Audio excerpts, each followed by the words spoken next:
नमस्कार दोस्तों। 2024 में सावन का महीना कब है और कितने सोमवार पड़ेंगे? सावन की समाप्ति कब है तथा रक्षाबंधन कब है और व्रत का पालन कैसे करें? व्रत में कौन सी चीजें नहीं खानी चाहिए और एक ऐसा उपाय हम इस वीडियो में बताएंगे जिससे आपकी भोले बाबा की कृपा से 7 जन्मों की परेशानी भी दूर हो जाएगी। जानिए सब कुछ इस वीडियो में। सबसे पहले सुंदर सी इस वीडियो को लाइक करके कमेंट में लिख दें, हर हर महादेव, ओम नमः शिवाय। दोस्तों, सावन का महीना शिव भक्तों के लिए प्यार की सौगात लेकर आ रहा है। यही वह महीना है जिसे हम प्यार का महीना भी कहते हैं। पक्षियों की चहचहाहट मधुर संगीत में बदल जाती है, वर्षा ऋतु का आगमन होता है, प्रकृति जगमग हो जाती है, खूबसूरत शब्दों में आपस में बातें करती हैं। साथ ही साथ शिव भक्त बड़े जोरों शोरों के साथ सावन के महीने का बड़ी ही बेसब्री से इंतजार करते हैं। सावन में भगवान शिव धरती पर आकर अपने हर भक्त के घर में वास करते हैं और उनकी सच्ची भक्ति से धन धान्य करते हैं। सावन का हर एक दिन बहुत ही शुभ माना जाता है, हर दिन पवित्र होता है, हर दिन भगवान शिव की पूजा की जाती है। लेकिन सोमवार के व्रत की बात ही कुछ और होती है। पवित्र और शुभ दिन होता है सोमवार का दिन। इस दिन व्रतधारी व्रत रखकर संपूर्ण फलों की प्राप्ति करते हैं और अगले दिन सावन के पवित्र महीने में फिर से सोमवार के व्रत के आने की कामना करते हैं ताकि सावन में हम व्रत का फिर से संपूर्ण पालन और फल प्राप्त कर सकें। दोस्तों, आपको बता दें, इस बार सावन का महीना 2024 22 जुलाई और सोमवार के दिन पड़ेगा। सावन की समाप्ति होगी 19 अगस्त के दिन और सावन के आखिरी सोमवार के दिन ही 19 अगस्त यानी सोमवार के दिन ही रक्षाबंधन का त्योहार भी मनाया जाएगा। दोस्तों, अब जानते हैं सावन के इस पवित्र महीने में कितने सोमवार पड़ेंगे और आपको कितने व्रत रखने हैं। आइए जानते हैं। सावन मास का पहला दिन 22 जुलाई दिन सोमवार है। पहले ही दिन सावन में सोमवार पढ़ने से 4 चांद लग गए हैं। सावन का दूसरा सोमवार व्रत 29 जुलाई दिन सोमवार है। तीसरा सोमवार व्रत 5 अगस्त। सावन का पवित्र चौथा व्रत 12 अगस्त के दिन पड़ेगा और 19 अगस्त को 5वां सोमवार है। दोस्तों, ऐसे में कुल मिलाकर 5 सोमवार पढ़ेंगे और अंत में 19 अगस्त यानी सोमवार के दिन सावन समाप्त हो जाएंगे। दोस्तों, ऐसे में हम जानते हैं सावन के इस पवित्र महीने में कौन सी गलती नहीं करनी चाहिए जिससे कि शिव नाराज ना हो। और सावन व्रत में यह फल तो कभी मत खाना, नहीं तो भगवान भोले बाबा आपसे क्रोधित हो सकते हैं, आपका व्रत टूट सकता है। आइए जानते हैं कुछ ऐसी सावधानियां जिसे भूलकर भी नहीं करना चाहिए। दोस्तों, नंबर 1, शास्त्रों में कहा गया है कि व्रतधारी को उधार मांगकर फल आदि नहीं खाने चाहिए। इससे पाप लगता है और व्रत अधूरा रह जाता है। सोमवार का व्रत हो या कोई भी व्रत क्यों ना हो, पड़ोसियों से मांगकर भी व्रत आदि में फल वगैरह नहीं खाने चाहिए। व्रत में उधार मांगकर खाने से व्यक्ति का व्रत झूठा हो जाता है। ईश्वर की शरण में आने पर व्यक्ति को झूठ नहीं बोलना चाहिए, कर्ज नहीं लेना चाहिए, चुगली आदि नहीं करनी चाहिए, उधार मांगकर भी नहीं खाना चाहिए। अगर आपको कोई अपनी मर्जी से खाने के लिए व्रत में कुछ देता है तो उसे आप खा सकते हैं, लेकिन व्रत में कम से कम उधार मांगकर फल आदि नहीं खाना चाहिए। इससे पाप लगता है और व्यक्ति की पवित्रता भंग हो जाती है।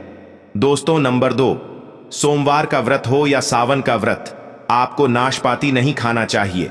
दरअसल इस फल का नाम नाश यानी नाश करने वाला होता है, इसलिए इस फल को व्रत में नहीं खाना चाहिए। व्रत आदि को छोड़कर किसी और दिन आप कभी भी खा सकते हैं, लेकिन अगर जिस दिन आपका व्रत हो उस दिन नाशपाती का सेवन नहीं करना चाहिए। भगवान को भी नाशपाती नहीं चढ़ना चाहिए। दोस्तों, नंबर 3, कुत्तूम का आटा खाने से भी आपका व्रत टूट सकता है। आपको बता दें, लंबे समय से रखा हुआ आटा आपका व्रत भंग कर सकता है। दरअसल पुराने आटे में घू आदि कीड़े वगैरह पड़ जाते हैं जो ठीक तरह से दिखाई भी नहीं देते।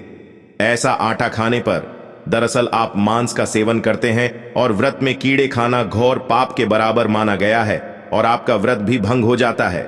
व्रत में ताजा आटा खाना चाहिए।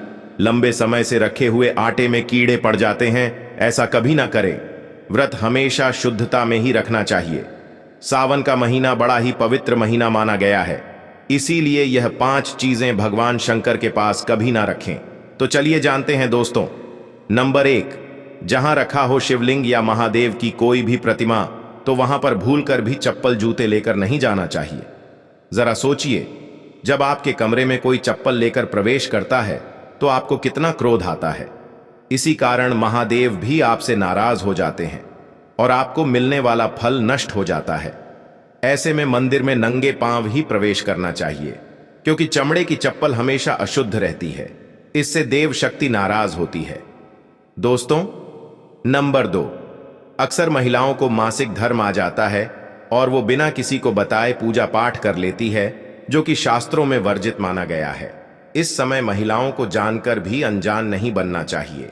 अगर आपको मासिक पीड़ा है तो घर के बने मंदिर में या बाहर बने मंदिर में कभी प्रवेश नहीं करना चाहिए। इससे देव शक्तियां नाराज होकर आपसे क्रोधित हो सकती है। ऐसे समय में शिवलिंग को छूना घोर पाप के बराबर माना गया है। जरा सोचिए, ऐसी अवस्था में जब महिला को बुरा लगता है तो ईश्वर को कितना बुरा लगेगा। इसीलिए महिलाओं को ऐसी अवस्था में मंदिर यात्रा, घर में पूजा पाठ, भगवान की प्रतिमा को छूना या तुलसी में पानी भी नहीं डालना चाहिए। तुलसी का पौधा भी सूख जाता है। जब देव शक्तियां नाराज होती हैं तो लाजमी है कि घर में कंगाली और गरीबी, लड़ाई झगड़े होने लगते हैं। ऐसा कभी मत करना दोस्तों। नंबर 3, शास्त्रों में बताया गया है कि जहां होता है शिवलिंग, तो वहां पर सभी शक्तियां सक्रिय रहती हैं। अगर घर में होता है शिवलिंग तो वह व्यक्ति महादेव की कृपा सदैव पा लेता है।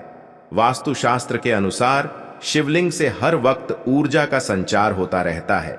इसीलिए शिवलिंग पर जलधारा हमेशा होनी चाहिए, जो ऊर्जा को शांत रखता है। कुछ लोग अपने घर में शिवलिंग तो रख लेते हैं, लेकिन वह 1 हफ्ते के बाद जल चढ़ाते हैं, जो कि बिल्कुल भी अच्छा नहीं माना जाता। अगर आप जल नहीं चढ़ा सकते तो आप अपने घर में शिवलिंग स्थापित कभी ना करें, जो कि गरुड़ पुराण में बताया गया है। इससे उल्टा घर में विनाश होता है। दोस्तों, नंबर 4, शास्त्रों में बताया गया है कि तुलसी और महादेव का बैर माना गया है। इसी कारण तुलसी में शिवलिंग और गणेश की प्रतिमा को नहीं रखा जाता। कई लोग जाने अनजाने में शिवलिंग को तुलसी में रख देते हैं और घर में परेशानियां आना शुरू हो जाती हैं। इससे महाशक्तियां क्रोधित हो जाती हैं। शिवलिंग पर तुलसी भी नहीं चढ़ना चाहिए। तुलसी में और शिवलिंग में कुछ दूरी होनी चाहिए।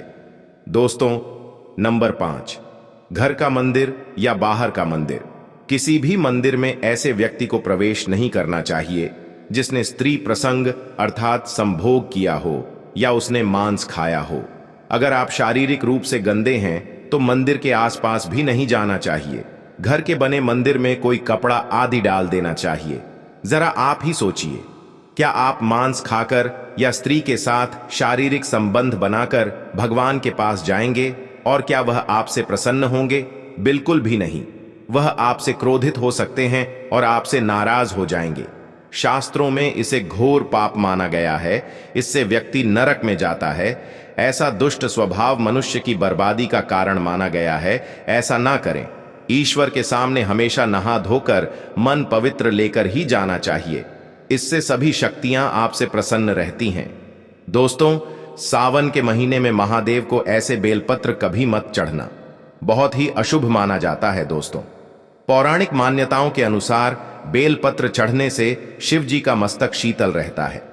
बेलपत्र से भगवान शिव की पूजा करने से दरिद्रता दूर होती है और व्यक्ति सौभाग्यशाली बनता है। इससे हनुमान जी भी प्रसन्न होते हैं, क्योंकि वे शिव के ही अवतार हैं और इस बात को शायद ही कोई जानता हो। दोस्तों, पहले आप यह जानें कि बेलपत्र का उपयोग और इसके लाभ कैसे मिलते हैं। दोस्तों, नंबर 1, तीनों लोकों में जितने तीर्थ स्थल प्रसिद्ध हैं, वे सभी तीर्थ स्थल बेलपत्र के मूल भाग में स्थित माने जाते हैं। इस बात को शायद ही कोई जानता हो।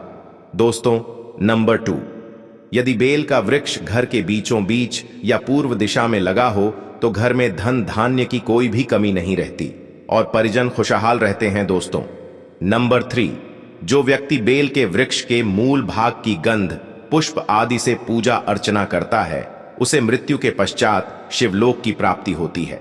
दोस्तों, अब जानते हैं बेलपत्र से जुड़ी कुछ खास बातें। चतुर्थी, अष्टमी, नवमी, चतुर्दशी और अमावस्या तिथियों को, संक्रांति के समय और सोमवार को बेलपत्र नहीं तोड़ना चाहिए। पूजा से एक दिन पूर्व ही बेलपत्र तोड़कर रख लें। दोस्तों, आपको बता दें, बेलपत्र कभी अशुद्ध नहीं होते। यदि आपको पूजा के लिए नया बेलपत्र नहीं मिल रहे हैं तो आप किसी दूसरे के चढ़ाए हुए बेलपत्र को स्वच्छ जल से धोकर भगवान शिव को अर्पित कर सकते हैं। दोस्तों, बेलपत्र में 3 पत्तियां होनी चाहिए। कटी फटी पत्तियों का बेलपत्र भगवान शिव को अर्पित गलती से भी मत करना। कटी फटी पत्तियों को अर्पित करने से शिव का अपमान माना जाता है और बेलपत्र का भी, इसलिए बेलपत्र की पत्तियां एकदम साफ होनी चाहिए। दोस्तों, सावन के इस पवित्र महीने में अगर जिस वो को 5 संकेत मिल जाए तो इससे यह पता चलता है कि महादेव आपकी भक्ति से बहुत प्रसन्न है और आपको धनी होने से कोई भी नहीं रोक सकता। तो चलिए जानते हैं दोस्तों। नंबर 1, बैल का दरवाजे पर आना। नंदी महाराज भगवान भोलेनाथ के वाहन है। नंदी को भगवान शिव का द्वारपाल भी कहा गया है। नंदी महाराज को बुद्धि और ज्ञान का प्रतीक माना गया है। शिव के मंदिर के बाहर हमेशा नंदी महाराज विराजित रहते हैं। लेकिन अगर सावन के इस पवित्र महीने में अचानक से नंदी महाराज आपके दरवाजे पर आ जाए और घर की चौखट को सींग मारने लगे, तब आपको समझ लेना चाहिए कि भगवान शिव आपके घर में आने वाले हैं, जो कि यह एक उनके आने का संकेत है।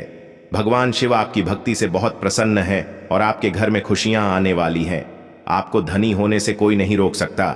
लेकिन याद रहे, नंदी महाराज को तिलक लगाकर मीठा भोग जरूर खिलाएं। दोस्तों, नंबर 2, सावन के पवित्र महीने में अचानक से आपके सपनों में अगर शिवलिंग दिखाई दे जाए, अर्थात भगवान शिव दिखाई दे जाए, तो इसे आपको यह समझना चाहिए कि अब आपके जीवन से परेशानियों का अंत जल्दी हो जाएगा। भगवान शिव आपकी सच्ची आराधना भक्ति से बहुत खुश है और वह आपके घर में आने वाले हैं। ऐसे में याद रहे, शिव की भक्ति में कोई भी कमी नहीं आनी चाहिए। घर को गंदा मत रखना, क्योंकि आपके घर में भगवान शिव आने वाले हैं। दोस्तों, नंबर 3, शास्त्रों के अनुसार माना गया है कि नीलकंठ भगवान शिव का प्रतीक है। अगर आपके घर में सावन के महीने में नीलकंठ छत पर आकर बैठ जाए तो उसे भूलकर भी मत भगाना, क्योंकि यह भगवान शिव का प्रतीक माना गया। ऐसे में आपको खुश होना चाहिए, क्योंकि भगवान शिव आपकी भक्ति से बहुत खुश है। शास्त्रों में बताया गया है कि नीलकंठ अगर मनुष्य के घर पर आकर बैठ जाए तो साक्षात घर में महाशिव के आने के संकेत माने गए हैं। अब आपके बुरे दिन जाने वाले हैं। कहते हैं श्री राम ने इस पक्षी के दर्शन करने के बाद ही रावण पर विजय प्राप्त की थी। दोस्तों, नंबर 4, सावन के पवित्र महीने में अचानक से घर में काला सांप निकल आए तो बहुत ही शुभ माना गया है। इसे बिल्कुल भी ना मारे, भगवान शिव के आने का संकेत है। जिनकी भक्ति से महादेव प्रसन्न होते हैं, तब महादेव